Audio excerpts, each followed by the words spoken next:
केही समय यता नकारात्मक सन्देशहरू बढी गइराखेका छन्, मान्छेहरू एग्रेसिभ भइराखेका छ। 18 देखि 30 वर्ष युवा समुदायको चाहिँ युथहरू चाहिँ एकदमै नकारात्मक भएर आएको छ। तपाईँ अहिले हेर्नुभयो भने MBA कलेजमा एडमिसन हुने मान्छेहरू चाहिँ धेरै कम भइसक्यो, कतिपयमा एडमिसनै पुरा भएको छैन। मान्छे चाहिँ BBA या ग्रेजुएसन गर्दा बित्तिकै विदेश जाने लहर चलेको छ। केही अवस्थासम्म हामी खुसी छौँ कि ल रेमिट्यान्स आयो भनेर, रेमिट्यान्स सधैँको लागि समाधान होइन। मान्छेले काम गर्यो भनेपछि चाहिँ गाली खाने, मिलाएर गाली गर्न जाने भनेपछि चाहिँ ताली खाने अवस्था सिर्जना भएको छ। यो चिजले केही समय, केही ग्रुप, केही समूह, केही मान्छेहरूलाई फाइदा गर्ला, तर समग्रमा लामो समयमा न समाजलाई, न राष्ट्रलाई, न व्यक्तिलाई फाइदा गर्छ। त्यसकारणले हामी समग्रतामा कमसेकम पनि उत्तरदायी बनौँ, जिम्मेवार बनौँ। जिन्दगीमा कहिले फेल नभएको मान्छे पहिलो फेल, एक दुईचोटि फेल हुँदाखेरि चाहिँ अब त सकिने क्या हो भनेर मनोबल गिर्यो पनि फेरि त्यसबाट रिस्टोर हुँदाखेरि जिन्दगीमा निरन्तर लागिराख्यो भनेपछि चाहिँ सफलता सम्भव छ, आत्तिनु हुँदैन भन्ने कुरा पनि सिकियो। र मेहनत गरेर लागिराख्यो निरन्तरताले मलाई लाग्छ, मलाई त्यो जहिले पनि जिन्दगीमा मलाई कस्तो लाग्छ त भन्दाखेरि सुखै सुखमा मान्छे बाँच्यो भने त्यसले धेरै कम सिक्छ। मान्छेलाई जब अलिकति गाह्रो पर्छ, अलिकति अप्ठ्यारो पर्छ, अलिकति विषम परिस्थितिमा मान्छेले केही चिजहरू गुजार्नु पर्यो भने त्यसमा सिकाइ धेरै हुन्छ जस्तो लाग्छ। ब्याङ्किङ भनेको एउटा सानो एउटा क्षेत्र हो, पत्रकारिता एउटा क्षेत्र हो। समग्रतामा राजनीति भनेको मूल नीति हो, बाँकी सबै नीतिलाई समेटेर लिएर आउँछ भने पोलिटिकल कमिटमेन्ट एउटा यस्तो हुनु पर्यो। त्यो पोलिटिकल कमिटमेन्टले कमसेकम आशा जगाउनु पर्यो। मान्छेलाई के लाग्नु पर्यो त भन्दा मेरो भविष्य यही ठाउँमा छ, यही देशमा छ, यही माटोमा छ भन्ने कुरा जबसम्म आशा जगाउन सकिँदैन, त्यो आशा नजगाउने बेलामा के हुन्छ भने मान्छे निराश हुन्छ। पलायन किन हुन्छ भन्दा निराशाको कारण पलायन हुने हो। भन्नुको मतलब अहिले पनि आशा देख्दैन, अब आउने 5 वर्षमा पनि आशा देख्दैन भने मान्छे निराश भएर पलायन हुने हो। बुवाले 2000 रुपियाँ जति पठाउनु भयो भने त्यो 2000 रुपियाँले 1 महिना हामीले गुजारा गर्नु पर्थ्यो। लगभग 600-700 रुपियाँमा कोठा भाडा पाइन्थ्यो। कोठा भाडामा पनि घरबेटीको किसिज हुन्थ्यो। लगभग राति अलिकति ढिलासम्म बत्ती बाल्यो भने अहिले जस्तो सबमिटरको सिस्टम थिएन, कति लाइट जलाएको भन्ने कुरा हुन्थ्यो, त्यसले बिजुलीको बिल बढी आउँथ्यो। पानी खर्च गरे पनि कति पानी खर्च गरे भन्ने हुन्थ्यो। कल चलाएर कहिलेकाहीँ पानी निकालेन, फेरि अलिकति बढी चाहिँ साथीहरू आउने भयो भने घरबेटीले फेरि जानुहोस् भनिदिन्थ्यो। कोठा चाहिँ अब त्यही अब एउटा बुकको ऱ्याक, एउटा भाँडाकुडी र चाहिँ त्यो एउटा सानो खाट समात्यो, फेरि कोठा सर्यो, हिँड्दै गइन्थ्यो। त्यही 2000 को हाराहारीको रुपियाँमा चाहिँ सम्पूर्ण चिजहरू हामी पुरा गर्छौँ। कोभिडको बेलामा त्यति साह्रो ब्याङ्किङको पर्फर्मेन्स नराम्रो देखिएन, तर त्यसको पोस्ट कोभिड इम्प्याक्ट र अब वर्ल्ड वाइड पनि संसारभरि पनि जस्तो प्रकारको इन्फ्लेसन बढ्यो र अरू चिजहरूले गर्दा जस्तो डिमान्ड कम क्रिएट हुने कारणले गर्दाखेरि अर्थतन्त्र त्यति चलायमान भएन। र गत वर्ष र त्योभन्दा पहिलो वर्षहरूमा जसरी चाहिँ अर्थतन्त्रलाई अलिकति असर पर्यो, त्यसका कारणले समग्र ब्याङ्किङमा अहिले कर्जाको वृद्धि दर पनि कम भएको छ र खराब कर्जाहरू बढेको अवस्था छ। यो खराब कर्जाहरू बढेको कारणले गर्दाखेरि ब्याङ्क वित्तीय संस्थाहरूको प्रोफिटेबिलिटी पनि कम भएको, त्यसमध्ये पनि वितरणयोग्य मुनाफा अझै कम भएको अवस्था छ। जिन्दगीमा तपाईँलाई केही पनि नहुन, तपाईँलाई तनाव नहुन, केही पनि नहुनको लागि दुईटा कुरा हुन्छ। व्यवसाय बन्द हुनुपर्छ, मान्छे मर्नुपर्छ। जिन्दगी छ भने त्यसमा सबै चिज छन्, त्यसमा दुःख छ, सुख छ, अप छ, डाउन छ। फरक ढङ्गले सक्षम नागरिकहरूको लागि ब्याङ्किङ सेवा पहुँच पुर्याउने हिसाब किताबले त्यति साह्रो सोचेको चाहिँ देखिँदैन। हामी तपाईँले अघि भनेको प्रश्न हुने खानेको लागि भने जस्तै सक्षम लागि मात्र होइन, हामी सम्पूर्ण नागरिकहरूको लागि ब्याङ्किङ सेवा सुविधा प्रदान गर्नुपर्छ। हामी पनि त्यो चरणमा छौँ। मतलब अहिले पनि हिँड्दाखेरि 3 घन्टा लाग्छ। 3 घन्टा हिँडेर चाहिँ दुल्लु स्कुल जानु पर्दाखेरि हामी हिँडेर जान्थ्यौँ, आउँथ्यौँ। शिक्षकहरू चाहिँ त्यति बेलामा त्यो अङ्ग्रेजी अनि त्यसपछि यो गणित विज्ञान पढाउने टिचरहरू चाहिँ गाउँमा पाउनुहुन्थेन। अनि पुरा हाम्रो चाहिँ प्राधान्यता सरहरू गएर तराईतिरबाट चाहिँ आइएससी बिएससी गरेको सरहरू ल्याएर आउनुहुन्थ्यो।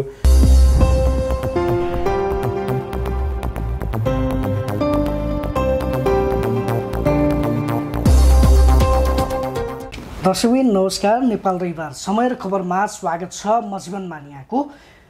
आज म नोबेल ब्याङ्कमा आइपुगेको छु। पछिल्लो समयमा नोबेल ब्याङ्कको अवस्था के कस्तो छ भन्ने सन्दर्भमा कुराकानी गर्नका लागि मसँग हुनुहुन्छ यसै ब्याङ्कका deputy CEO Manoj Gewali sir. र आजको श्रृङ्खलामा हामीले उहाँसँग समग्र ब्याङ्किङको अवस्था र त्यसै गरी उहाँको बाल्यकालदेखि अहिलेसम्म भए गरेका उपलब्धिहरूको सन्दर्भमा पनि कुराकानी गर्नेछौँ। यति बेला मैले आजका मेरा अतिथि नोबेल ब्याङ्कका डिप्युटी सिओ मनोज गेवाली सरलाई कार्यक्रममा स्वागत गरेँ। सर, कार्यक्रममा स्वागत छ। धन्यवाद ज्यू। पछिल्लो अवस्थामा नोबेल ब्याङ्कको अवस्था कस्तो छ र त्यसै गरी यो आर्थिक वर्षमा तपाईँहरूको प्लान के कस्तो छ नि सर? अब नोबेल ब्याङ्कको अवस्था, समग्र ब्याङ्किङको अवस्था पनि केही समय यता हामीले हेरिरहेका छौँ। गत 1.5-2 वर्षदेखि कोभिड पछि नै भनौँ अलिकति इकोनोमीमा अलिकति असर परिरहेको छ। अर्थतन्त्रको समग्र स्थिति चाहिँ राम्रो भयो भने त्यसको इफेक्ट ब्याङ्किङमा पनि आउँछ र अर्थतन्त्रले राम्रो नगरिरहेको अवस्थामा त्यसको फेरि परिणाम पनि ब्याङ्किङमा देखिन्छ। कोभिडको बेलामा त्यति साह्रो ब्याङ्किङको पर्फर्मेन्स नराम्रो देखिएन, तर त्यसको पोस्ट कोभिड इम्प्याक्ट र अब वर्ल्ड वाइड पनि संसारभरै पनि जस्तो प्रकारको इन्फ्लेसन बढ्यो र अरू चिजहरूले गर्दा जस्तो डिमान्ड कम क्रिएट हुने कारणले गर्दाखेरि अर्थतन्त्र त्यति चलायमान भएन र गत वर्ष र त्योभन्दा पहिलो वर्षहरूमा जसरी चाहिँ अर्थतन्त्रलाई अलिकति असर पर्यो त्यसका कारणले समग्र ब्याङ्किङमा अहिले कर्जाको वृद्धि दर पनि कम भएको छ र खराब कर्जाहरू बढेको अवस्था छ। यो खराब कर्जाहरू बढेको कारणले गर्दाखेरि ब्याङ्क वित्तीय संस्थाहरूको प्रोफिटेबिलिटी पनि कम भएको, त्यसमध्ये पनि वितरणयोग्य मुनाफा अझै कम भएको अवस्था छ। तर त्यही अवस्थामा नोबेल ब्याङ्कको पनि पर्फर्मेन्स पहिलाभन्दा हेऱ्यो भने खराब कर्जा अलिकति बढेको, डिस्ट्रिब्युटेबल प्रफिट अलिकति तल भएको देखिन्छ। तर समग्र अवस्थामा हेर्ने हो भने हामीले नोबेल ब्याङ्कले एनबी ब्याङ्कलाई एक्वायर गरिसकेपछि हामीले गजबको सिनर्जी क्रिएट गऱ्यौँ। गत वर्षको पर्फर्मेन्स हेर्ने हो भने हामीले लगभग अब डिपोजिटमा 4 खर्ब डिपोजिट हामीले लगायौँ। 73 अरबभन्दा बढी एक वर्षमा हाम्रो निक्षेप सङ्कलन भएको छ। हाम्रो देशभरिमा 265 वटा शाखाहरू अहिले सञ्चालनमा छन् र यसबाट 18 लाखभन्दा बढी निक्षेपका ग्राहकहरू र लगभग 40,000 भन्दा बढीका हाम्रो कर्जाका ग्राहकहरूलाई हामीले सेवा देशभरि नै दिन सकेका छौँ। हामी कर्जा र निक्षेपको सङ्कलनमा पनि अब्बल रह्यौँ। तेस्रो त्रैमासिकसम्म मुनाफामा पनि ब्याङ्कहरूमा सबैभन्दा बढी भयौँ। गत वर्ष पनि राज्यलाई कर तिर्ने कुरामा नोबेल ब्याङ्क अब्बल रह्यो र अहिलेसम्मका इन्डिकेटरहरू हेर्दाखेरि समग्र अर्थव्यवस्थामा परेका बाछिटाहरूका कारणले ब्याङ्कको पर्फर्मेन्स अलिकति पहिलाभन्दा आफ्नै ब्याङ्कसँग कम्पेयर गर्दा चाहिँ अलिकति कम भएको कि देखिन्छ। तर इन्डस्ट्रीसँग कम्पेयर गर्ने हो, अरू ब्याङ्कहरूसँग गर्ने हो भने नोबेल ब्याङ्क अहिले पनि अब्बल र 1 नम्बरमै रहेको अवस्था देखिन्छ। जस्तो कि सरले कर्जाको कुरा गरिरहँदाखेरि अहिले पछिल्लो अवस्थामा कर्जाको अवचलन पनि बढेको भनेर पनि सरले भन्नुभयो। अब यसको समाधान कसरी गर्ने, के गर्ने सोचिरहनु भएको छ सर, अथवा के गरिरहनु भएको छ? जीवनजीले कर्जाको अलिकति अपचलन भन्नुभयो। हजुर, अब कर्जा अपचलनलाई हामीले यसरी कुरा गर्न मिल्दैन। कतिपय मिडियाहरूमा आउँछ, कहिलेकाहीँ नियमनकारी निकायहरूले पनि भनेको सुनिन्छ। त्यसकारणले हामीले पहिलो कुरा बुझ्नुपर्ने कुरा त कर्जा अपचलन भनेको के हो बुझ्नु पर्यो। कर्जाको अपचलन भन्नाले जुन प्रयोजनको लागि कर्जा दिइएको हो त्यो प्रयोजनभन्दा अन्यत्र लगाइदिने। जस्तै हामीले कुनै व्यवसाय उद्यम गर्छौँ भनेर कर्जा लिएर जाने, हामीले चाहिँ त्यसमा चालु पुँजीको कर्जा लिएर जाने, त्यसलाई चाहिँ घर जग्गामा लगाइदिने, सेयरमा लगाइदिने, बिहाबारीमा लगाइदिने, घुम्न लगाइदिने गर्यो भने व्यवसायिक प्रयोजनका लागि लिएका कर्जा अन्य प्रयोजनमा यदि हामीले लगायौँ भने त्यसलाई कर्जा अपचलन भन्छ। राष्ट्र ब्याङ्कको निर्देशनअनुसार त त्यसरी अपचलन गरिएका कर्जाहरू हो भन्ने लाग्यो भने त्यसलाई 100% कर्जाको नोक्सानी व्यवस्था गर्नुपर्ने हुन्छ। भन्नुको मतलब त्यो लेभलको निर्देशन छ। तर त्यति भन्दै गर्दा पनि तपाईँले फेरि मलाई प्रश्न सोध्नुभयो कर्जाको सदुपयोगिता पुरै भएको छ त भन्नुभयो भने म सन्तुष्ट छैन। किन भन्दा हाम्रो अहिले 10-11 वर्षको यो एउटा टाइमलाइनमा हेऱ्यौँ भने हाम्रो कर्जा भन्छ नि लोन टु जिडिपी रेसियो भन्छ होइन, हाम्रो कुल गृहस्थ उत्पादनको कर्जा कति प्रतिशत छ त भन्दा आजभन्दा 10-11 वर्ष पहिला 46% थियो, आज त्यो 95-96% पुग्यो भने कर्जाको वृद्धि दर एकदमै धेरै हुँदा पनि त्यसले जिडिपीमा कन्ट्रिब्युसन गरेको छैन। भन्नुको मतलब कर्जाको सदुपयोगिता नभएको इन्डिकेसन त्यहाँबाट चाहिँ देखिन्छ। त्यसकारणले पनि राष्ट्र ब्याङ्कले यहाँले याद गर्नुभयो भने गत वर्षदेखि चालु पुँजी कर्जाको मार्गनिर्देशन ल्याएर आएको छ र अन्यत्र क्षेत्रहरूमा पनि राष्ट्र ब्याङ्कले निर्देशित क्षेत्रमा कर्जा प्रवाह गर्नुपर्नेलाई लगभग सम्पूर्ण क्षेत्रहरू गरेर 45% जति त हामीले कुल कर्जा जुन प्रवाह गर्छौँ त्यसलाई हामीले निर्देशित क्षेत्र उत्पादनशील क्षेत्रमा लगाउनु पर्ने हुन्छ। बिस्तारै त्यो जुन कर्जाहरू प्रवाह भएको चाहिँ राष्ट्र ब्याङ्कले पनि निरीक्षण सुपरभिजन गर्छ, ब्याङ्कहरूले पनि मोनिटरिङ गर्छ।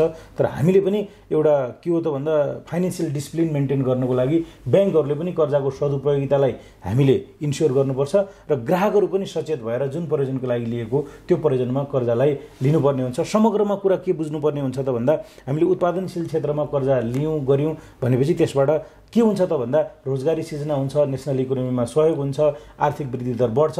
त्यो भयो भने फेरि ओभरअल इकोनोमीमै राम्रो हुने हो। होइन हामीले यताउता गऱ्यौँ भने केही समय त केही व्यापारी उद्यमीहरूले नाफा कमाउनु होला, केही समय ब्याङ्कहरूले नाफा कमाउलान्, तर अलिकति लामो समय गइसकेपछि व्यापारीहरूलाई पनि गाह्रो पर्छ, ब्याङ्कलाई पनि गाह्रो पर्छ, समग्र अर्थतन्त्रलाई पनि गाह्रो पर्छ। त्यसकारणले कर्जाको सदुपयोगिता गर्ने जिम्मेवारी भनेको चाहिँ नियमनकारी निकायले भन्नुभन्दा पनि ब्याङ्कहरूले अनुगमन सुपरिवेक्षण गर्नुपर्ने र कर्जाका ग्राहकहरूले इमान्दारितापूर्वक जुन परियोजनामा कर्जा लिनुभएको त्यसमा सदुपयोगिता गरिदिनु भयो भने सबैलाई सहयोग पुग्छ भन्ने लाग्छ मलाई। सरको म थोरै बाल्यकालतिर फर्किन चाहे।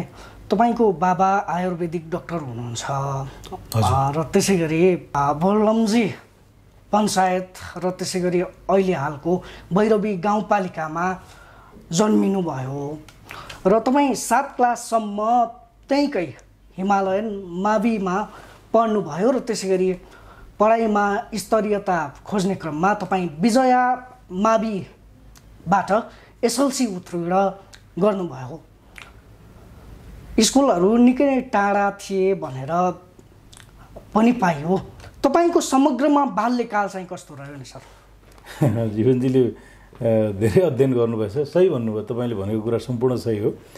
म चाहिँ भैरवी 10वटा मात्रै स्कुल थियो, पुरै जिल्लामा 10वटा मात्रै स्कुलहरू थियो र स्कुलमा एसएलसी दिँदा 100 सम्भवतः 67 जना मात्रै हुनुहुन्थ्यो र त्यसमध्ये 12 जनाले मात्रै एसएलसी पास गर्नुभयो हो।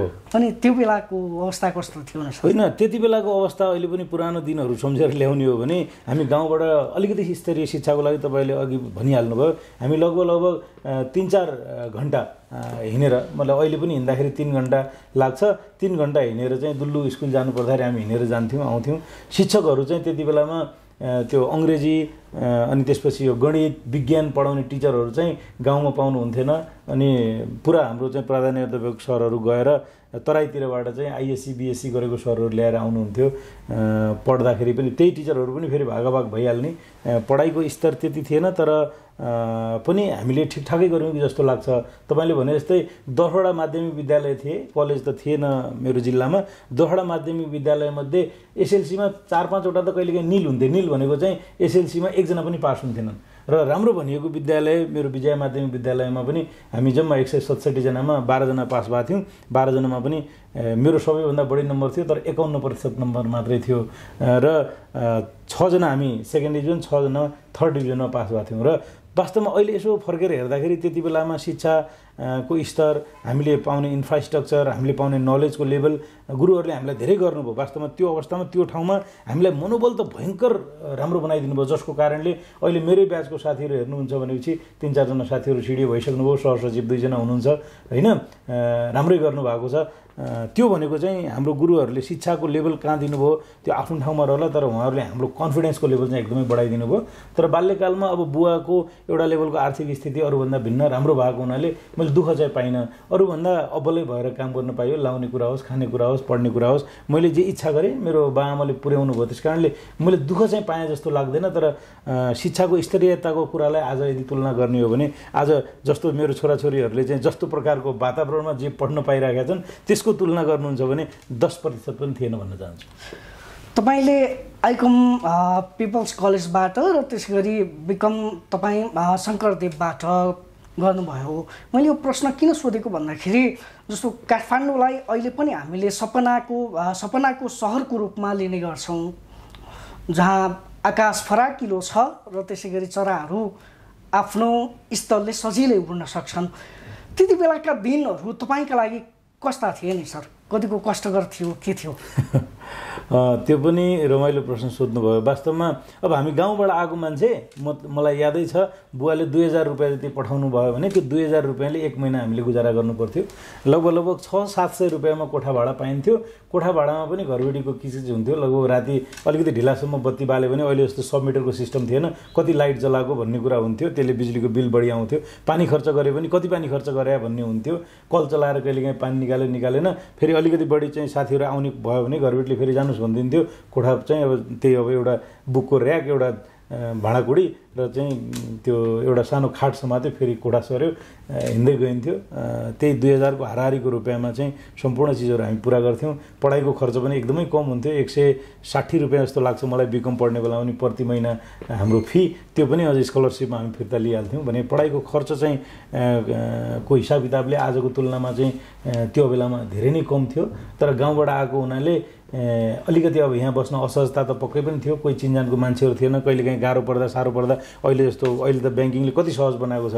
मलाई पैसा चाहियो भनेर चाहिँ कसैले भन्दा बित्तिकै मोबाइल ब्याङ्किङ गरेर मेरो बुवाले अहिले एकैछिनमा पठाउन सक्नुहुन्छ, मैले मेरो भाइ बहिनीलाई पठाउन सक्छु। त्यति बेलामा पैसा पठाउँदाखेरि मेरो गाउँबाट 5 घन्टा पैदल हिँडेर बुवा चाहिँ दैलेख पुग्नु पर्थ्यो, दैलेख पुगेर त्यहाँबाट टिटी गरेर पैसा पठाइदिनुहुन्थ्यो। वाणिज्य ब्याङ्कमा आउँथ्यो, त्यहाँबाट त्यो टिटीको नम्बर लिएर मैले चाहिँ पैसा निकालेर ल्याएर आउनुपर्ने हुन्थ्यो। या कोही मान्छे काठमाडौँ आउने भयो भनेपछि कुरा गरेर आबाबाट कुरा हुन्थ्यो, अहिले जस्तो फोन थिएन, त्यो आबा आउँथ्यो अनि ल फलानु मान्छे आउँदैछ भन्ने कुरा जानकारी भयो भने, या त्यहाँ पिसिओबाट बुवाले फोन गरिदिनु भयो घरबेटीकोमा र बाबु ल 3-4 दिनपछि चाहिँ बस पार्कमा मान्छे आउँदैछ भनेपछि बस पार्कमा गएर कुरिन्थ्यो, त्यसरी पैसा आउँथ्यो।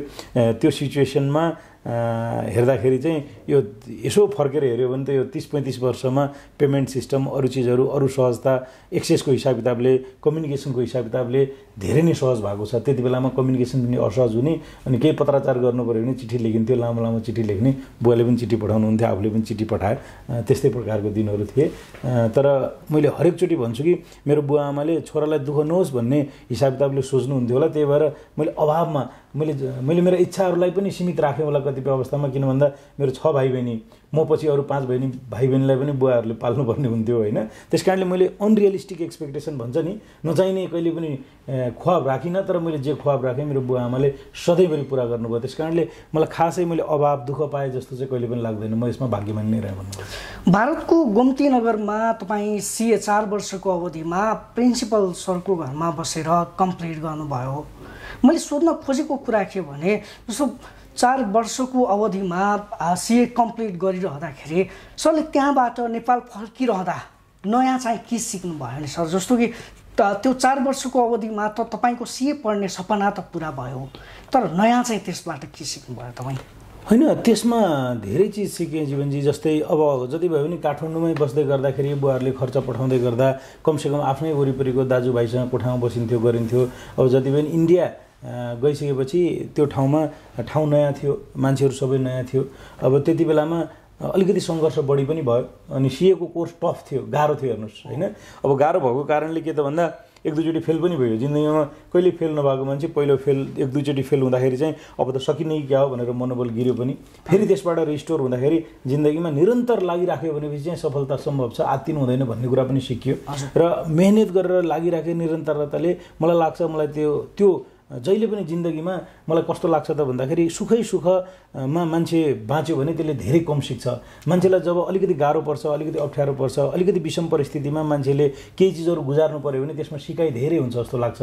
त्यसकारणले त्यति बेला भएका डिफिकल्टिजहरू, कठिनाइहरू, या त्यति बेलामा चाहिँ CA पढ्दाखेरि जुन चाहिँ कठिनाइहरू भयो त्यसले मलाई अझै हम्बल बनायो, अझै अलिकति बढी जीवनलाई बुझ्न सिकायो, र त्यसले मलाई जीवनमा अभिप्रेत पनि गरेर मेरो मेन कुरा चाहिँ मलाई मेरो कन्फिडेन्सको लेभल, मेरो आत्मविश्वास यति धेरै मजबुत बनाएर पठायो कि मलाई फर्केर नेपालमा आउँदा मैले सक्दिनँ जस्तो केही पनि नलाग्ने बनाएर पठायो। म सक्छु कि सक्दिनँ भनेर इन्डिया छिरेको मान्छे फर्किँदै गर्दा मैले नसक्ने केही पनि छैन भन्ने आत्मविश्वास सहित मलाई फर्कायो। त्यस कारणले मैले त्यहाँ सिकेको भनेको बढी जसो कुराहरूमा त्यही अब आफ्नो आत्मविश्वासलाई मैले अलिकति बढाउन सिकेँ, कम्युनिकेसन स्किल्सहरू राम्रो गर्न सकेँ, रिलेसनसिप म्यानेजमेन्ट स्किलहरू राम्रो गर्न सिकेँ भने टेक्निकल हिसाब किताबले त पक्कै पनि चार्टर एकाउन्टेन्सीको कोर्स सकेपछि त्यसले दिने मलाई व्यावसायिक ज्ञानले मेरो अहिलेसम्म पनि क्यारियरमा जस्तो एस्केलेसन दियो या जुन लेभलको मलाई वातावरण दियो त्यो चिजहरू मैले सिकेर फर्केँ। र इन्डियाबाट नेपालमा फर्किँदा धेरै सिक्नुपर्ने अरू चिजहरू त सबै उस्तै नै थियो।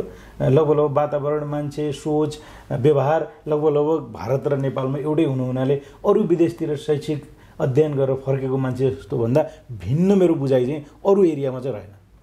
हजुर सर, जस्तो कि तपाईँ एउटा मोटिभेसनल स्पिकर पनि हो। मैले बाटोमा हिँड्दै जाँदाखेरि कसैले मलाई बाटो क्रस गर्दाखेरि मैले सोध्ने गर्छु तपाईँको सब्जेक्ट कुन हो भनेर, अनि कसैले CA पनि भन्नुहुन्छ अनि त्यसपछि तपाईँको नाम लिएर उहाँलाई चिन्नुहुन्छ भने पनि मैले सोध्ने गर्छु र कोहीले चिन्छु उहाँ मलाई राम्रो लाग्छ राम्रो स्पिकर हुनुहुन्छ भनेर पनि भन्नुहुन्छ। तर स्थिति कस्तो छ भने जस्तो कुनै काम हामी गरिराख्छौँ अनि त्यो बेलामा त्यो ठ्याक्कै भएन भने अब यो पेसा मेरो लागि होइन कि क्या हो जस्तो पनि लाग्ने गर्छ। तपाईँ एउटा मोटिभेसनल स्पिकर भएको कारणले गर्दा उहाँहरूलाई के भन्न चाहनुहुन्छ? होइन जीवनजी, यसमा त लाइफमा मान्छेहरू नि सबैभन्दा बिग्रिने यिनीहरू नै हो भने हरेक मान्छेको जिन्दगीमा हरेक पेसामा जतिसुकै सफल मान्छेको जिन्दगीमा पनि अप्स र डाउन्सहरू हुन्छ। जसरी हाम्रो त्यो मुटुको चल्छ नि धड्कन, तलमाथि भयो भने जीवन। मैले अस्ति एकजना साथीहरूको यस्तै ग्रुपमा चाहिँ एउटा कलेजको उसमा थिएँ, प्यारेन्ट्सहरू पनि हुन्थ्यो। उहाँहरूले सर एकदमै मुस्किल हुन्छ, तनाव हुन्छ, यो हुन्न त्यो हुन्न, गाह्रो छ अनि भन्छ भन्नुभयो। मैले भने जिन्दगीमा तपाईँलाई केही पनि नहुन, तपाईँलाई तनाव नहुन, केही पनि नहुनको लागि दुईवटा कुरा हुन्छ। व्यवसाय बन्द हुनुपर्छ, मान्छे मर्नुपर्छ। जिन्दगी छ भने त्यसमा सबै चिज छन्, त्यसमा दुःख छ, सुख छ, अप्स छ, डाउन छ, कहिलेकाहीँ भनेका सोचेका चिजहरू हुँदैनन्। र जिन्दगीमा कुरा गर्ने त्यही हो, जति बेलामा तपाईँ गाह्रो सिचुएसनमा हुनुहुन्छ, जहिले तपाईँले सोचिरहेका कुराहरू भइरहेका छैनन् भने त्यति बेलामा सिक्ने हो। र जति बेलामा तपाईँको दिनहरू राम्रो चलिरहेछ, भनेको काम गजबसँग भइरहेछ, त्यति बेलामा प्रगति गर्ने हो। फेरि डाउनमा सिक्ने, फेरि अपमा प्रगति गर्ने हो। मलाई कस्तो लाग्छ भने धेरै मान्छेहरूले निरन्तरता दिँदैन अनि अलिकति डिफिकल्टिज हुँदा बित्तिकै बाटो मोड्छ, बाटो मोडेर कहीँ पनि पुगिँदैन। जस्तै यहाँबाट हामी नारायणगढ जान लागेका छौँ, बाटोमा चाहिँ पहिरो गएर ल अब चाहिँ मुगलिनमा पहिरो गयो भनेपछि ल उताबाट डोजर चाहिँ चलाइरहेको छ, केही छिनमा बाटो खुल्छ भनेपछि तपाईँलाई दुईवटा चोइस हो। फर्कौँ, काठमाडौँ फर्केर बरु यताबाट हेटौँडा भएर चाहिँ नारायणगढ जाउँ भनेर भन्न थाल्नुभयो भने हेटौँडा जाने बाटोमा पनि त पहिरो जाँदैन भन्ने कन्फर्म छैन, बाटो लामो छ। त्यस कारणले तपाईँले प्रतीक्षा गर्ने हो। डोजरले बाटो खोल्छ, तपाईँलाई जानै पर्छ भने 1-1.5 घन्टा ढिला हुन्छ, तर तपाईँ पुग्ने हो। तपाईँको प्यासेन्स हुनु पऱ्यो। कुनै पनि पेसामा, कुनै पनि तपाईँले लगाव गरेको चिजमा चाहिँ अलिकति डिफिकल्टिज हुँदा बित्तिकै हामीले बाटो मोड्यौँ, आत्त्यौँ, हतार्यौँ भने त्यसले तपाईँलाई के गर्छ त भन्दा डिमोटिभेट गर्छ, फ्रस्ट्रेसन्सहरू हुन्छ। त्यसपछि जब मान्छेमा आफूमा आत्मविश्वास नै कम हुन्छ भने त्यसले धेरै चिज गर्न दिँदैन। त्यस कारणले झन् बलियो भएर बस्नुपर्छ। जिन्दगीमा त्यति बेलामा सिक्ने हो, मजबुत हुने हो र त्यो सिकाइलाई राम्रो भएको बेलामा झन् प्रयोग गरेर अगाडि बढ्नुपर्छ जस्तो लाग्छ मलाई। मैले गरे पनि त्यही हो। म पनि सीए पास नभएर 2 चोटि फेल हुँदा छोडिदिउँ कि क्या भयो, तर त्यति बेलामा ल सकिन्न भनेर छोडेर फर्केको भए त म अर्कै ठाउँमा हुन्थ्यो होला नि। त्यस कारणले जति बेलामा मुस्किल छ, जति बेलामा गाह्रो छ, त्यति बेलामा झन् मजबुत भएर चाहिँ बस्नुपर्छ। सो द्याट त्यो चिज जान्छ हेर्नुहोस्, राम्रो दिनहरू पनि जान्छन्, नराम्रो दिनहरू पनि बितेरै जान्छन्। त्यस कारणले नराम्रो दिनहरू या अलिकति नराम्रो भइरहेको बेलामा, अलिकति आफूले सोचेको जस्तो नभइरहेको बेलामा झन् मजबुतीका साथ आत्मविश्वास लिएर यदि लक्ष्य त्यही हो भने त्यो लक्ष्यलाई निरन्तर रूपमा हेरेर अगाडि बढ्यो भने समय हो, पार लाग्छ, अघि बढिन्छ जस्तो लाग्छ मलाई। 18-19 वर्षसम्म तपाईँ शिक्षण पेसामा पनि आबद्ध हुनुहुन्थ्यो। त्यति मात्रै नभएर नेपाल राष्ट्र ब्याङ्कमा पनि 4.5 वर्ष जति काम गर्नुभयो र यसै गरी ग्लोबल आइएमए ब्याङ्कमा पनि काम गर्नुभयो। त्यति मात्रै नभएर हाइड्रो पावर र ज्योति विकास ब्याङ्कमा त डिप्युटी सिओ नै हुनुहुन्थ्यो। यी सबै ठाउँहरूमा काम गरिरहँदाखेरि तपाईँको अनुभव चाहिँ कस्तो रह्यो नि सर? मेरो अनुभव चाहिँ भिन्न चाहिँ रह्यो। अहिले यसो फर्केर तपाईँले भनेको सबै पेसाहरूमा मैले जहाँ स्विच गरेँ हेरेँ भने म अलिकति बढी इमोसनल छु अनेस्टली सेयर गर्दाखेरि। अनि अहिले आएर यसो फर्केर हेर्दा जस्तै म राष्ट्र ब्याङ्कमा काम गर्थेँ, अलिकति इमोसनल डिसिजन लियो होला, म निस्केँ पनि होइन। त्यति बेलामा प्रष्टै कुरा मैले धेरै ठाउँमा भने पनि छु। अब राष्ट्र ब्याङ्कको तलब सुविधाले गर्दाखेरि एकजना चार्टर एकाउन्टेन्टलाई एउटा गाडी, एउटा घर बनाएर बस्न दैलेखबाट आएको मान्छेलाई मैले 20औं वर्ष कुर्नुपर्ने थियो। मैले अलिकति हतार गरेँ होला, मैले त्यो स्विच गरेँ, म प्राइभेट सेक्टरमा आएँ। मैले इमिडिएटली मलाई त्यो फिजिकल फेसिलिटिजहरूले तानेर ल्यायो। म नियमनकारी निकायमा बसेर काम गर्दाको अनुभव, त्यसपछि गएर भर्खरै सुरुवात भएको एउटा ब्याङ्क, अहिले त ब्यालेन्स सिट साइजको हिसाब किताबले ग्लोबल ब्याङ्क सबैभन्दा ठुलो ब्याङ्क भयो। तर पहिलो मर्जर एक्विजिसन सुरु गर्ने टिमदेखि लिएर स्टार्ट गर्दाखेरिको कोर टिममा सिएफओ भएर मैले काम गरेको थिएँ। त्यो संस्था त्यहाँसम्म पुगेको छ, खुसी नै लाग्छ। त्यसपछि गएर विकास ब्याङ्कमा पनि काम गरेँ, तपाईँले भने जस्तै हाइड्रो पावरमा पनि केही समय काम गरेँ। यो विभिन्न क्षेत्रमा काम गर्दाखेरि म आज तपाईँलाई फर्केर यहाँ आएर बसेर काम गरिरहेको छु। मलाई कस्तो लाग्छ त भन्दा जिन्दगी एउटा छ। म राष्ट्र ब्याङ्कमै बसेर त्यहीँ बिताइराखेँ भए मैले त्यही राष्ट्र ब्याङ्कको कल्चर, राष्ट्र ब्याङ्कको सिस्टम, राष्ट्र ब्याङ्कको साथीहरू र त्यो सर्कलमा मलाई ठिकै छ राष्ट्र ब्याङ्कको सर भनेर सबैले नमस्ते गर्थ्यो होला, के गर्थ्यो होला, म कहाँ पुग्थ्यो होला, मसँगको साथीहरू कोही डेपुटी गभर्नर र विशिष्ट श्रेणीमा पुग्नु भएको छ, म पनि हाराहारी कहीँ पुग्थ्यो होला। तर म त्यसमा मात्रै कन्फाइन्ड हुन्थ्यो जिन्दगी एक हो होइन। त्यसपछि तर म यो डिफ्रेन्ट इन्स्टिट्युसन्स डिफ्रेन्ट सेक्टरमा काम गर्दै गर्दा मलाई आज कस्तो लाग्छ त भन्दा मेरो सोचको दायरा फराकिलो भएको छ। म डिफ्रेन्ट रोलमा काम गर्न थालेपछि ममा एरोगेन्सी कम भएको छ। मैले जीवनलाई अलिकति बढी बुझेको छु र म सबै चिजहरूमा बुझ्ने मेरो तरिका फरक हुँदाखेरि कहिलेकाहीँ रेगुलेटर भएर सोध्छु, कहिले भर्खरै सुरु भएको ब्याङ्कको हिसाबले सोध्छु, कहिलेकाहीँ हाइड्रो पावर डेभलपरको हिसाब किताबले पनि सोच्न सक्छु, कहिलेकाहीँ एउटा विकास ब्याङ्कको सिइओको हिसाबले पनि सोच्न थाल्छु भने नोबेल ब्याङ्क जस्तो पाइनियर ब्याङ्कमा काम गरिराखेको हिसाब किताबको अनुभव पनि सँगै हुँदाखेरि म आफूलाई एउटा कम्प्लिट एक्सपिरियन्स भएको मान्छेको रूपमा चाहिँ यसो फर्केर हेर्दाखेरि चाहिँ मलाई चाहिँ मैले लिएका निर्णयहरू कुनै पनि गलत थिएनन् र मैले वास्तवमा अरू साथीहरूभन्दा अलिकति बढी एक्सपोजर लिएँ, बढी मान्छे चिने, बढी सेक्टर चिने र त्यसले मलाई चाहिँ खुसी तुल्याएको छ, मलाई बढी कन्फिडेन्ट तुल्याएको छ जस्तो मलाई फिल हुन्छ। सरलाई सफलता भनेको के हो जस्तो लाग्छ नि सर? सफलता भनेको चाहिँ मैले डिफाइन गर्नु पर्यो भने तपाईँको सफलताले अरूको जीवनलाई छुनुपर्छ र तपाईँको सफलताले तपाईँ खुसी हुनुपर्छ र तपाईँसँगै तपाईँ सक्नुहुन्छ देशमै नभए क्षेत्रमा नभए समाजमा कन्ट्रिब्युसन गर्न सक्नुभयो र तपाईँलाई समग्रतामा हेर्दा अहिले त राम्रो त सबैलाई कहाँ भन्छन् र तर समग्रतामा हेर्दा तपाईँले कसैलाई अन्याय थिचोमिचो नगरेर जीवनमा भ्यालुएट गर्नुभएको छ र तपाईँलाई अप टु यु, तपाईँलाई फर्केर मान्छेले हेर्दा चाहिँ मान्छे यतिको हुन पाए हुन्थ्यो जस्तो गरेर श्रद्धापूर्वक हेर्छन् भनेपछि त्यो सफलताको केही एउटा मापदण्ड हो कि जस्तो लाग्छ मलाई चाहिँ। अनि सर यो एउटा सफल उद्यमी बन्नको लागि के गर्न पर्छ अथवा के गर्नु पर्दो रहेछ नि सर?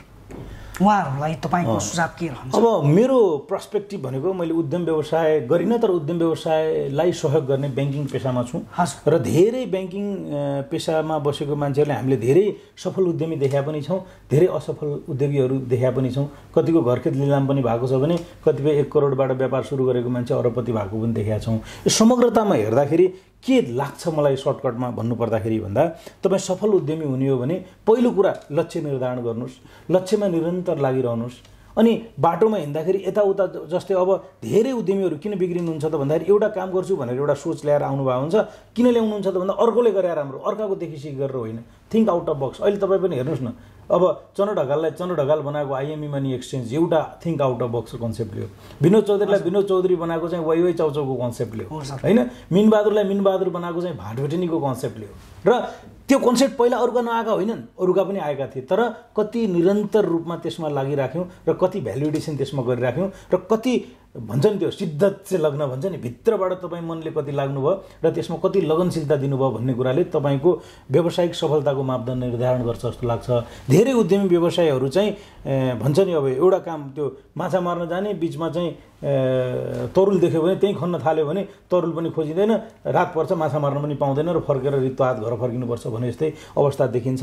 आफ्नो लक्ष्यभन्दा यताउता लाग्ने, तपाईँले अघि सुरुवाती बेलामा भने जस्तै आफूले कर्जा लिएको चिजको पनि दुरुपयोग गर्ने, ल व्यवसाय गर्छु भनेर लिएको पैसा सेयर बजार त बहुत बढिया छ यहाँ हाल्दियो भने त्यहीँ हाल्न लाग्ने, जग्गामा प्लटिङ भइरहेछ भनेर त्यहीँ हाल्न लाग्ने, या अलिकति खर्च पर्चमा चाहिँ नगर्ने। फाइनेन्सियल म्यानेजमेन्ट भन्छ नि, वित्तीय त्यो व्यवस्थापन चाहिँ राम्रो नभएको, क्यास फ्लोको म्यानेजमेन्ट राम्रो नभएको उद्यमीहरू बिग्रेको देखेको छु। त्यसकारणले यदि तपाईँ व्यवसायमा सफल हुन चाहनुहुन्छ भने एउटा ब्याङ्करको पर्सपेक्टिभले मैले भन्नुपर्दा लक्ष्य निर्धारण गर्नुहोस्, त्यसमा निरन्तर लागिरहनुहोस्, बजारलाई निरन्तर रूपमा आकलन गर्नुहोस् र सम्बन्धहरू विस्तार गर्दै जानुहोस् अनि आफ्नो फाइनेन्सियल म्यानेजमेन्टलाई स्ट्रङ बनाउनुहोस्, क्यास फ्लो म्यानेजमेन्टलाई स्ट्रङ बनाउनुहोस्। अपर्च्युनिटिजहरू अथाह छ, तपाईँ अरूभन्दा भिन्न देखिनुहुन्छ र सफलता गजब हात लाग्छ जस्तो लाग्छ मलाई।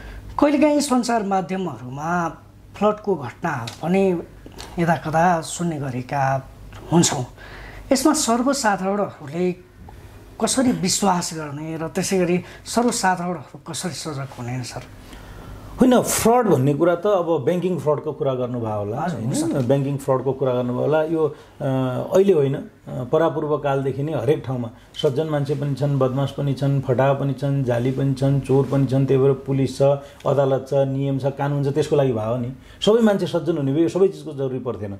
त्यसकारणले पहिलो कुरा चाहिँ चोरी भयो मेरो घरमा भनेर भन्नुभन्दा घरमा ताला लाउनुपर्छ भन्ने कुरा त बुझ्नु पऱ्यो नि त। घर ढोका खुल्लै छोडे चोरको गाउँ छ भने मान्छे त फोडेर पनि हिँड्छ, तर सकेसम्म सुरक्षित हुनु पऱ्यो। जस्तै ब्याङ्किङ तपाईँले गर्नुहुन्छ भने अब अहिले फ्रडहरू अहिले भइरहेको चाहिँ अलिकति एटिएमबाट फ्रड हुने, त्यसपछि गएर तपाईँको मोबाइल ब्याङ्किङबाट फ्रड हुने चिजहरू अलिकति बढिरहेको छ। किन भन्दा यसले वित्तीय त्यो के भन्छ फाइनेन्सियल एक्सेस चाहिँ बढाएको छ, इन्स्टेन्ट कारोबार गराउन सहज तुल्याएको छ। तर के भयो त भन्दा यसले गर्दाखेरि तपाईँको चाहिँ आफ्नो पिन कोड, पासकोड, तपाईँको इन्स्ट्रुमेन्टहरू, तपाईँको चेकहरू सुरक्षित राख्न सक्नु भएन भनेपछि चाहिँ त्यसबाट फ्रड हुने सम्भावनाहरू बढेर गएका छन्। त्यसकारणले कमसेकम पनि मिनिमम लेभलको न्यूनतम चाहिने वित्तीय साक्षरता बैंक वित्तीय संस्थाहरूले पनि आफ्नो ग्राहकहरूलाई दिनु पर्यो। ग्राहकहरू पनि चोरी ठगी हुनुबाट बच्नलाई न्यूनतम चाहिने वित्तीय साक्षरता के गर्नुहुन्छ के गर्नुहुन्न भन्ने कुरामा जानकारी राख्नुभयो भने बेसिकली मैले त्यही भन्छु, आफ्नो लकरको चाबी लक गरेर राख्नुभयो र आफैसँग बोकेर हिँड्नुभयो भने चोरी फ्रड हुने सम्भावना कम हुन्छ। अरूलाई बढी विश्वास गर्नुभयो, दायाँ बायाँ हुँदै गयो भने त्यति बेलामा चाहिँ मौका पाएको बेलामा कहिले पनि त्यो हरेक ठाउँमा फ्रड या चोरी हुने भन्नको लागि चाहिँ कस्तो मान्छे आसपास हुनुपर्छ त भन्दा एउटा नियत खराब भएको मान्छे, अनि नियत खराब भएको मान्छेले चाहिँ त्यो इभेन्टलाई गर्न सक्ने, त्यो चोरी गर्न सक्ने अवसर पनि प्राप्त भएको र त्यसलाई निड पनि भएको भयो भने त्यसले फ्रड गरिहाल्छ भन्छ। त्यसकारणले त्यो अवस्थामा हामी छौँ भने आफ्नो थैलीको गाँठो नै बलियो पार्ने हो। त्यसका लागि वित्तीय साक्षरताहरू लिएर जानु पर्यो। आफ्नो चेकहरू छ भने एकदमै सुरक्षित, जसरी तपाईँले पैसालाई सुरक्षित राख्नुहुन्छ त्यसै गरी आफ्नो दराजमा, आफ्नो लकरमा चेकहरू सुरक्षित राख्नु पर्यो।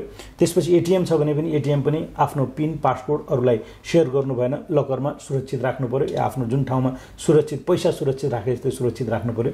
ई ब्याङ्किङ, मोबाइल ब्याङ्किङ जस्ता जुन हाम्रो डिजिटल ब्याङ्किङका सर्भिसेसहरू छन् त्यसको यदि तपाईँले लगइन पासवर्ड लिएर जानुभएको छ भने अरूलाई सेयर गर्नु भएन। कथम कदाचित सेयर गरिहाल्नुभयो भने इन्स्टेन्टली तत्कालै त्यसलाई चेन्ज गर्नु पर्यो। यति कामहरू गर्नुभयो र बेला बेलामा आफ्नो आउने एसएमएसका अलर्टहरू, किन भन्दा ब्याङ्किङमा कारोबार भयो भने डेबिट या क्रेडिटमा एसएमएस अलर्टहरू पनि आउँछ। त्यो एसएमएस अलर्टहरूमा पनि आफूले बेला बेलामा हेर्ने, बेला बेलामा आफ्नो खातामा भएको रकमहरू स्टेटमेन्टमा चेक गर्ने। अहिले त सजिलै छ, ई ब्याङ्किङबाट पनि हेर्न मिल्छ, एसएमएस ब्याङ्किङबाट पनि ब्यालेन्सहरू हेर्न मिल्छ। यति गर्नुभयो भने तपाईँलाई फ्रड हुनबाट जोगिन्छ या फ्रड हुँदा बित्तिकै पत्ता लाग्यो भने त्यसबाट बच्न पनि सकिन्छ। सर, अनि जस्तो कि यो बैङ्कहरू हुने खानेका लागि मात्रै हुन् भनेर पनि भन्ने गर्छन्, यसमा चाहिँ सरको धारणा के छ? होइन, व्यवसाय त सबै रेस्टुरेन्ट हुने खानेको लागि हो कि होइन, होटल हुने खानेको लागि हो कि होइन। अब जसले अफोर्डै गर्न सक्दैन त्यसको लागि त रेस्टुरेन्ट पनि होइन भने भयो, तर रेस्टुरेन्ट सबैका लागि हो होइन। त्यसकारणले हुने खानेका लागि भन्दा पनि हुने खानेका लागि कुन अर्थमा भन्ने हो। अब ब्याङ्क के गर्छ? ब्याङ्कले निक्षेप लिन्छ, ब्याङ्कले कर्जा दिन्छ, निक्षेप कसले राख्छ? अलिकति जो भएको पैसा सरप्लस भएको मान्छेले निक्षेप राख्ने होला। कर्जा कसले लिन्छ? व्यवसाय गर्ने क्षमता राख्नेले लिन्छ होला। त्यही मान्छेलाई हुने खाने हो भनिदिने हो भने त आफ्नो ठाउँमा छ। होइन भने आजको अवस्थामा ब्याङ्किङले कति सेवा पुर्याएको छ भन्ने कुरा सोचेर न्याय गरिदिनुपर्छ जस्तो लाग्छ। मैले अघि नै मेरो उदाहरण दिएँ, म काठमाडौँ पढ्दै गर्दा मेरो बुवाले मलाई 4000 रुपियाँ पठाउनुको लागि 5 घन्टा पैदल हिँडेर आएर दैलेखबाट आवा गरेर टिटी गरेर पैसा पठाउनु पर्थ्यो। आज मोबाइलको एक क्लिकमा तपाईँले पैसा यहाँबाट त्यहाँ पठाउनुहुन्छ भनेपछि अवस्था कस्तो सिर्जना भएको छ। ब्याङ्किङले डिपोजिट लिने र निक्षेप दिने मात्र होइन, पेमेन्ट सिस्टमलाई कति इफिसियन्ट बनाइदिएको छ। ब्याङ्किङले तपाईँको कारोबारलाई कसरी सहज तुल्याइदिएको छ। हिजो अस्ति ब्याङ्कमा छिर्दा ओहो जाउँ नजाउँ गरेर डराउनु पर्ने स्थिति थियो भने आज सरासरी मान्छेहरू कसरी घर घर गाउँ गाउँमा ब्याङ्क पुगेको छ। आज बिजुली बाटो मुस्किलले पुगेको ठाउँमा पनि गाउँ गाउँ हरेक ठाउँमा दुर्गम ठाउँमा ब्याङ्कको एक्सेस पुगिसक्यो भने हामी कसरी हुने खानेको लागि हुन सकौँला त। नबिल ब्याङ्क आज हामी यसरी चलाएर बसिरहेका छौँ, देशको नम्बर 1 ब्याङ्क हो भन्छ, तर म तपाईँहरूलाई भन्छु आज दूरदराजमा दुर्गम क्षेत्रमा खुलेका शाखाहरू लगभग 265वटा शाखामध्ये 80वटा शाखाहरू हाम्रो घाटामा चलिरहेका छन्। तैपनि हामी सेवा दिनको लागि त्यहाँ खाता बन्द गरेर ब्याङ्क बन्द गरेर बसेका छैनौँ, हामी चलाइरहेका छौँ भने हामी हुने खानेको लागि नबिल ब्याङ्क त भएको छैन भने अरू सानोतिनो ब्याङ्क, लघु वित्तहरू छन्, विकास ब्याङ्कहरू छन्। त्यसकारणले यो हुने खानेको लागि होइन कि हुने खाने बनाउनको लागि हो यो संस्था भनेर चाहिँ भन्न चाहन्छु। जस्तो कि सर, यो दृष्टिबिन भएका व्यक्तिहरूलाई अझै पनि ब्याङ्कहरूमा अझै पनि दृष्टिबिनहरू जोडिन सकेका छैनन्। जोडिए तापनि उनीहरूले पाउने भनेको त्यहाँबाट सेवा सुविधाहरू एकदमै कम हुन्छ। मोबाइल ब्याङ्किङ र त्यसै गरी एटिएमको पहुँचमा अझै पनि छैनन्। समग्र ब्याङ्कहरूलाई उनीहरूको पहुँचमा कसरी पुर्याउन सकिन्छ नि सर? यो एकदमै भ्यालिड प्रश्न गर्नुभयो होइन। हिसाब किताबले हामीले विभेद गर्न हुन्छ त भन्दा हुँदैन, किन भन्दा फरक ढङ्गले सक्षम भएको हाम्रो ग्राहकहरू या नागरिकहरूलाई पनि ब्याङ्किङ सेवा दिनलाई अर्को कुनै इन्स्टिट्युसन, अर्को कुनै सेक्टर छैन।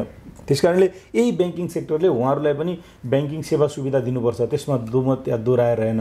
तर कहिलेकाहीँ कस्तो भइदिँदो रहेछ त भन्दाखेरि कस्ट त्यो चिजको लागि अलिकति एक्स्ट्रा र फ्यासिलिटिजहरू एड गर्नुपर्छ, त्यसको एक्स्ट्रा कस्ट लाग्छ र त्यो एक्स्ट्रा कस्ट लागे बराबरको चाहिँ ग्राहकको सङ्ख्या चाहिँ अनबोर्ड नहुने हुनाले कहिलेकाहीँ म्याच नहुने स्थिति हुँदाखेरि चाहिँ ब्याङ्कहरू एग्रेसिभली त्यसरी चाहिँ फरक ढङ्गले सक्षम नागरिकहरूको लागि ब्याङ्किङ सेवा पहुँच पुर्याउने हिसाब किताबले त्यति साह्रो सोचेको चाहिँ देखिँदैन। तर यस सम्बन्धमा नेपाल राष्ट्र ब्याङ्कका निर्देशनहरू पनि छ, किन भन्दा फरक ढङ्गले सक्षम नागरिकहरूलाई पनि ब्याङ्किङ सेवा सुविधा तपाईँहरूले पुर्याउनुपर्छ भन्ने हिसाब किताबमा प्रष्ट निर्देशन राष्ट्र ब्याङ्कको पनि छ। यदि हामीसँग पनि तपाईँले सोध्नुहुन्छ भने गर्नुपर्छ कि पर्दैन भन्दा हामीले पक्कै पनि पर्छ, किन भन्दा हामी तपाईँले अघि भनेकै प्रश्न हुने खानेको लागि भने जस्तै सक्षम लागि मात्र होइन, हामी सम्पूर्ण नागरिकहरूको लागि ब्याङ्किङ सेवा सुविधा प्रदान गर्नुपर्छ। हामी पनि त्यो चरणमा छौँ र कतिपय ठाउँहरूमा तपाईँले भने जस्तै एटिएम होला या मोबाइल ब्याङ्किङ होला या अरू फ्यासिलिटिजहरू चाहिँ डिफ्रेन्टली एबल्ड कस्टमर्सहरूको लागि कसरी हामीले प्रदान गर्नुपर्छ भन्ने सन्दर्भमा अलिकति बढी चर्चा परिचर्चा हुनुपर्ने र त्यसलाई कहीँ न कहीँ लिएर सेवा सुविधा सम्पूर्ण ब्याङ्कहरूबाट दिन सक्ने स्थिति चाहिँ सिर्जना हुनुपर्छ जस्तो चाहिँ लाग्छ। तर अहिले पनि कोसिसहरू चाहिँ भएका छन्, पर्याप्त चाहिँ छैन। सर यो खासमा केले चाहिँ रोकिरहेको छ नि सर, जस्तो एटिएम र त्यसै गरी मोबाइल ब्याङ्किङ उपलब्ध गराउनका लागि यो सबै ब्याङ्कहरूले किन यो उपलब्ध गराउन मानिरहेका छैनन् सर? यो खासमा समस्या चाहिँ केमा छ? जस्तो दुईवटा कुरा हो यसमा, अलिकति ब्याङ्कहरूले रिस्क पनि देख्छ हेर्नुहोस् होइन। जस्तै अहिले तपाईँहरूले हेर्नुभयो भने चाहिँ अब जीवनजी जतिको एकदमै भने नि मान्छे त कमै हुन्छ जसले सम्पूर्ण कुरा बुझ्छ। डिफ्रेन्टली एबल्ड मान्छे हुँदा बित्तिकै उसलाई कसै न कसै एक दुईजना अर्को मान्छेले एसिस्ट गर्नुपर्ने हुन्छ, चाहे यु क्यान डु इट होइन। तपाईँ जस्तो ग्राहक सबै हुने भए मैले मजासँग सेवा सुविधा दिन्थेँ, तर धेरै जसो मान्छेहरूले अर्कोको सहारा र सहायता लिइदिनुहुन्छ। अनि त्यो सहारा र सहायता लिइदिँदाखेरि के हुन्छ त भन्दा हामीले एटिएम दिन्छौँ, त्यो एटिएम उहाँले अर्कोलाई दिएर ल पिन यो पासवर्ड होला भन्नु होला, खाता उहाँको हुन्छ अर्कोले सञ्चालन गरिदिन्छ। ई ब्याङ्किङको पनि कुरा त्यही हो र त्यो जुन मान्छे चलाउँछ त्यसले अरूलाई पनि सेयर गरिदियो भने मेरो ग्राहक तपाईँ हुनुहुन्छ, तर अर्को मान्छेलाई तपाईँले सेयर गर्नुभयो, त्यसबाट चलाइदिएकोबाट तपाईँको क्षय हुनसक्छ, नोक्सानी हुनसक्छ, फ्रड हुनसक्छ। त्यति बेलामा चाहिँ अनि धेरै ठुलो कन्फ्लिक्ट आउनसक्छ। त्यो रिस्कको कारणले पनि ब्याङ्कहरू अलिकति रिलक्टेन्ट, अलिकति एग्रेसिभ यो एरियामा चाहिँ नभएको कि जस्तो मलाई लाग्छ। तर त्यो कन्स्टेन्टले सेवा सुविधा दिनबाट वञ्चित गरिनुपर्छ जस्तो चाहिँ मलाई चाहिँ लाग्दैन। सर अबको आगामी दिनहरूमा नबिल ब्याङ्क कसरी अगाडि बढ्छ नि सर? यस्तो सेवा दिने सम्बन्धमा हजुर होइन, अब यो त हरेक दृष्टिकोणमा तपाईँले हेर्नुभयो भने सेवा सुविधा सर्भिस दिने कुरा या अरू क्षेत्रहरूमा या डिजिटल ब्याङ्किङको सेक्टरमा पनि नबिल ब्याङ्क एक नम्बर ब्याङ्क भने यसै होइन, हामी अग्रणीमा छौँ। र यो अग्रणीपन भनेको चाहिँ के भने सामाजिक उत्तरदायित्व र नागरिकप्रतिको उत्तरदायित्वमा पनि ब्याङ्क त्यसरी अगाडि बढ्नुपर्ने हुन्छ। त्यस कारणले नबिल ब्याङ्कले मैले यहाँलाई यति भन्छु कि अरूभन्दा पहिला र अरूभन्दा फरक किसिमले र छिटो यो डिफ्रेन्टली एबल्ड ग्राहकहरूलाई पनि सम्पूर्ण ब्याङ्किङ सुविधाहरूमा एक्सेस दिने हिसाब किताबमा चाहिँ काम गर्छ। पटक पटक हाम्रोमा पनि चर्चा परिचर्चा भएकै छ, कसरी उहाँहरूलाई इन्क्लुसिभ बनाउने भन्ने कुरामा हामी चर्चा गर्छौँ। तर मैले यहाँलाई अघि अवगत गराए जस्तै त्यो अर्को प्रकारको हाम्रो जुन कन्स्टेन्ट छ जहाँ चाहिँ फ्रड हुने सम्भावनाहरू अलिकति बढी देखेको कारणले हामी अलिकति बेला बेलामा हच्किन्छौँ। तर यस सम्बन्धमा पनि हामीले छलफल गरेर अगाडि बढ्नुपर्छ र डिफ्रेन्टली एबल्ड सिटिजन्सहरूलाई दिने कुरामा पनि नबिल ब्याङ्क छिटो चाँडो हामी सम्पर्कमा पनि रहँला। तपाईँले यहाँभन्दा पहिला पनि एक दुई ठाउँमा प्रश्न उठाउनु भएको थियो, यसलाई हामी कुनै न कुनै हिसाब किताबले एउटा प्यारामिटर्सहरू बनाएर बरु त्यसको क्याटेगोराइजेसन गरौँला, तर प्रदान चाहिँ गर्नुपर्छ, सेवा सुविधाबाट वञ्चित गरिनु हुँदैन भन्ने कुरा हामीलाई लाग्छ। यो अहिले हामी चाहिँ वास्तवमा विदेशिएका युवाहरूले रिमिट्यान्स पठाएको छन्, त्यसले चाहिँ देश चलेको छ भनेर यो सर्ट टर्म मेजर चाहिँ हो, लङ टर्म मेजर हुन सक्दैन। यसमा खुसी हुनु जरुरी छैन। र महत्त्वपूर्ण कुरा मैले महत्त्वपूर्ण कुरा के भनेको छु त भन्दाखेरि सबैभन्दा महत्त्वपूर्ण कुरा जसले जति होस् नहोस्, हेर्नुहोस् ब्याङ्किङ भनेको एउटा सानो एउटा क्षेत्र हो, पत्रकारिता एउटा क्षेत्र हो, समग्रतामा राजनीति भनेको मूल नीति हो, बाँकी सबै नीतिलाई समेटेर लिएर आउँछ भने पोलिटिकल कमिटमेन्ट एउटा यस्तो हुनु पर्यो। त्यो पोलिटिकल कमिटमेन्टले कमसेकम आशा जगाउनु पर्यो। मान्छेलाई के लाग्नु पर्यो त भन्दा मेरो भविष्य यही ठाउँमा छ, यही देशमा छ, यही माटोमा छ भन्ने कुरा जबसम्म आशा जगाउन सकिँदैन, त्यो आशा नजगाउने बेलामा के हुन्छ भने मान्छे निराश हुन्छ। पलायन किन हुन्छ भन्दा निराशाको कारण पलायन हुने हो। भन्नुको मतलब अहिले पनि आशा देख्दैन, अब आउने 5 वर्षमा पनि आशा देख्दैन भने मान्छे निराश भएर पलायन हुने हो। त्यसकारणले यो सम्बन्धमा हाम्रो एक त मैले भने राजनीतिक अस्थिरता महत्त्वपूर्ण कारण हो। हेर्नुहोस् किन भन्दा हामी यति अभागी रह्यौँ कि प्रजातन्त्र आइसकेपछि कुनै एउटा सरकार 5 वर्ष चलेन हो।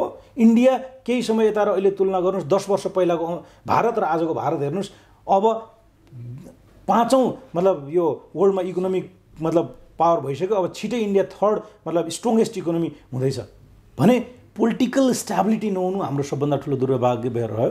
पोलिटिकल कमिटमेन्ट छैन, जसको कारणले चाहेर नचाहेर हामीले उत्साहका कुरा गरौँला, मान्छेलाई एकचोटि जुरुक जुरुक उचालौँला, उहाँले भने जस्तै मोटिभेसनल स्पिच दिउँला, कुरा गरौँला, तर त्यो के हुन्छ त भन्दा करकोलोको पातमा पानी परे जस्तै हुन्छ। पानी त परेको तर हल्लिँदा बित्तिकै झर्छ। अल्टिमेटली हुनु पऱ्यो के त भन्दाखेरि पहिलो कुरा देशमा वातावरण छ भन्ने कुराको आभास, त्यो आत्मविश्वास जगाउने गरिकन व्यवसायीहरूलाई काम गर्नु पर्यो। अहिले म भन्छु प्रष्टै कुरा, मिनबहादुर गुरुङ जग्गा किनेको भरमा तपाईँ जेलमा गएर बस्नुपर्ने भागेर गएको छ, जसले 10,000 रोजगारी सृजना गरेको छ, जसले चाहिँ 10औं ठाउँमा चाहिँ सामाजिक उत्तरदायित्वको काम गरेको मान्छेलाई राज्यले लिएर जग्गा किनेको कारणले लिएर चाहिँ जेलमा राखेको छ भने अरू व्यवसायीले काम गर्छ। त्यस कारणले हेर्नुहोस्, यो अहम प्रश्न हो। हामीले पहिलो कुरा भनेको चाहिँ के हो त भन्दाखेरि पहिलो कुरा विश्वास जगाउनुपर्छ। आशा जगाउन सकेनौँ भने यो युवाहरू बाहिरिन्छ। अहिले त बाहिरिएको मात्रै छ, पछि फर्किन्छ, पछि नफर्किने स्थिति आयो भने त्यो अझ भयावह हुन्छ। त्यस कारणले सबभन्दा पहिला पोलिटिकल कमिटमेन्ट एउटा लेभलको चाहियो। आर्थिक उत्थानको लागि केही समय भनौँ न, अहिले बजेटले पनि अहिले के गर्यो, कर बढाइदिएको छ, यता कर उता कर लगाएर कर आउँदैन। हेर्नुहोस् है, पहिलो कुरा व्यवसायीहरूलाई एउटा वातावरण दिन सक्नु पर्यो। हुन त धेरै मान्छेले अहिले ब्याङ्कको ब्याज दरलाई गाली गरिरहेछ। ब्याज दर 5% समस्या हो, कारोबारै छैन, उधारोमा बेचेको पैसा उठेको छैन। यी समग्रतामा एउटा लेभलको पोलिसी लेभलको काम गरेर पोलिटिकल कमिटमेन्ट र एउटा राजनीतिक स्थिरता स्थायित्व जसले आशा जगाउन सकेन भने बाँकी हामी तपाईँले गर्ने भनेको चाहिँ सानो कोसिस हुन्छ। कोसिस सबैले आफ्नो क्षेत्रबाट गर्ने हो। महत्त्वपूर्ण कुरा त्यही छ। त्यो चिजमा सुधारको लागि केही न केही हुनुपर्छ जस्तो मलाई लाग्छ। होइन, पोलिटिकल करेक्सन त हुने स्थिति देख्छु मैले, होइन, किन भन्दा तपाईँ हिजो र आजमा फरक छ। हिजो जे गरे पनि हुन्छ भन्ने माइन्डसेट भएको पोलिटिकल लिडर्सहरू आज जे गर्न चाहिँ हुँदो रहेछ भन्नेमा त आइसक्नुभयो। त्यस कारणले अति भयो भने करेक्सन हुन्छ। यो अतिको लेभल हो, म आशावादी छु। यो अतिको लेभल छिटै करेक्सन हुन्छ। म त देख्छु यो अब अर्को आम चुनावसम्म पोलिटिकल पार्टिजहरूमा धेरै ठुलो करेक्सन भइसक्छ, लिडरसिपमा करेक्सन भइसक्छ। म आशावादी नै छु। म पनि पलायन भइसक्थेँ नि, म आशावादी छु। हो, पक्कै पनि स्थिति र दिनहरू तत्कालै ठिक छैनन्, तर यो अति भइसकेपछि अब करेक्सनको मोडमा छ। यो करेक्सनको मोड पनि हामी नेपालीहरू फेरि सबै चिज छिटो छिटै गर्छौँ। मलाई लाग्छ 4-5 वर्ष डाउन द लाइन चाहिँ पोलिटिकल करेक्सन हुन्छ, किन भन्दा त्यो मोड चाहिँ त्यो लाइन पनि देखिसकेको छ। म चाहिँ कहीँ न कहीँ यो भनौँ न यो एकदमै अँध्यारो धुँधलो आकाशको पछाडि चाँदीको घेरा चाहिँ देख्छु। म आशावादी छु। होइन, आशावादी त पहिला म पनि मेरो भूमिका हेर्नु पऱ्यो नि। मैले अरूलाई मात्र दोष लगाइराख्दा एज अ ब्याङ्कर मैले गर्नुपर्ने मेरो भूमिकामा कति न्याय गरेको छु। एकचोटि पहिला सबैले नागरिकले म गरौँ। ल, जुन विद्यार्थी आत्तिएर विदेश जान्छ त्यसले पढ्दा कतिको लगनशीलतापूर्वक पढाएको छ, टिचरले कतिको राम्रोसँग पढाएको छ। मतलब पढ्ने बेलामा चाहिँ टिकटक र फेसबुक चलाएर दिनभरि गरेर CGPA चाहिँ मुस्किलले 2.1 2.2 पनि नआउने, अनि नेतालाई गाली गरेर हुन्छ। त्यस कारणले जिम्मेवारीमा समग्र हाम्रो देशको नागरिकहरू हामी चुकेका छौँ। नकारात्मक कुराहरूमा हामी बढी चर्चा गर्न थाल्यौँ। त्यस कारणले हरेक नागरिकले जिम्मेवारी पुरा गर्यो भने त यो देश त भनिहालेँ नि मैले, केही गर्नै पर्दैन। टुरिज्मले त्यो इन्डिया र चाइनाको टुरिस्टहरू मात्रै नेपालमा आयो भने यो त 2 वर्षभित्र देश कहाँको कहाँ पुग्छ। केही ठुलो चिज भत्किसकेको छैन, केही ठुलो चिज बिग्रिसकेको छैन, नबनेको मात्रै हो। बिग्रेको छैन हामी, नबनेको। त्यस कारणले बिग्रिसकेको चिज त छिटै बन्छ भने नबिग्रेको चिज र बन्न स्टार्ट भयो भने त 2-3 वर्षमा देश कहाँको कहाँ पुग्छ। त्यस कारणले मैले त भन्छु पोलिटिकल रिस्ट्रक्चरिङ जरुरी छ। यो ब्युरोक्रेसीमा रिस्ट्रक्चरिङ जरुरी छ। कुनै बेलामा पञ्चायतकालमा क्यापिटल एक्सपेन्डिचर चाहिँ पुरा बजेटको चाहिँ 75% हुन्थ्यो र चालु खर्च 25% हुन्थ्यो। अस्तिको बजेटमा 17%मा आएर चाहिँ पुँजीगत खर्च टुङ्गियो। त्यो पनि कहिले खर्च हुन्छ ठेगान छैन भनेपछि हामी यो चिजमा ट्रिगर गरेर काम गर्नु पर्यो। भने कहाँ कहाँ समस्या भयो त हेर्नु पर्यो, अटोमेसन गर्नु पर्यो, सरकारका संयन्त्रहरू अटोमेसन गर्नु पर्यो, नचाहिने संरचनाहरूलाई हटाउनु पर्यो, घटाउनु पर्यो। हामी ब्याङ्कमा आजको डेटमा कति ठाउँमा रिस्ट्रक्चरिङ गरेर कति ह्युमन रिसोर्स सेभिङ गरिसकेका छौँ भने त्यो लेभलमा काम गर्ने एउटा कुनै न कुनै पोलिटिकल सोच भएको मान्छेहरू आउँछन्। समस्यामै समाधान पनि हुन्छ, जहाँ च्यालेन्जेस छन् त्यहाँ अपर्च्युनिटिज पनि हुन्छ। त्यसले वास्तवमा लिडरहरू पनि निर्माण गर्छ, केही चिजहरू डेभलपमेन्ट भइरहेको छ। म चाहिँ आशावादी छु। म चाहिँ देश आजको 5-7 वर्षपछि यस्तै रहँदैन, धेरै प्रगति हुन्छ, युवाहरू फर्किन्छन्, यहीँ पनि अपर्च्युनिटिजहरू हुन्छ भन्ने कुरामा चाहिँ म चाहिँ एकदमै विश्वास छ मेरो। त्यो विश्वासले नै मलाई टिकाइरहेको छ। अनि फाइदा बढ्यो नि तपाईँ, मैले भन्छु यो नेपालमा त के यो भएका 2-4वटा घटनाले त मैले केही पनि होइन भन्छु। विदेशतिर हेर्नुहोस्, एकचोटि गुगलमा सर्च गरेर हेर्नुहोस्, होइन, fraud in this card, fraud in banking हेर्नुहोस्, अरबौँ डलरमा छ र पत्ता पनि लागेको छैन, पत्ता पनि लागेको छैन। हाम्रोमा त एटिएममा चोरी गर्दा गर्दै पुलिसले लिएर मान्छे समाते हो। भने हामी कहाँ भएको चिजहरू चाहिँ त्यति विक छैन।